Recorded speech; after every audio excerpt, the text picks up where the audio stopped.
અમૃતસરી છોલે બનાવવા માટે સૌથી પહેલાં કાબુલી ચણાને આખી રાત પલાળવા મૂકી દેવા અને સવારે કુકરમાં જરૂરી પાણી એડ કરી અને તેને બોઇલ કરી લેવા. ગેસ ઓન કરી એક કઢાઈમાં ઓઇલ અને બટર લઈ કેટલાક ખડા મસાલા એડ કરવા, તેમાં હિંગ એડ કરવી, થોડું જીરું એડ કરવું. ત્યારબાદ તેમાં ડુંગળીની પેસ્ટ એડ કરવી, તેને મિક્સ કરી રોસ્ટ થવા દેવું.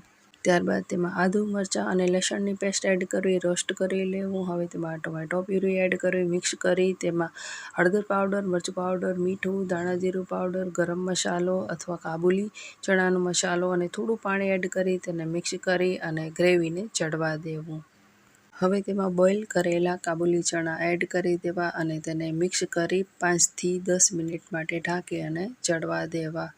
ઘી ગરમ કરી તેમાં કટ કરેલા આદુ અને મરચાં એડ કરી અને તેને તૈયાર કરેલા કાબુલી ચણામાં એડ કરી મિક્સ કરી દેવા. તો તૈયાર છે અમૃતસરી છોલે. આવી જ રેસીપી માટે રશ્મિ કોમલ કિચનને ફોલો કરજો.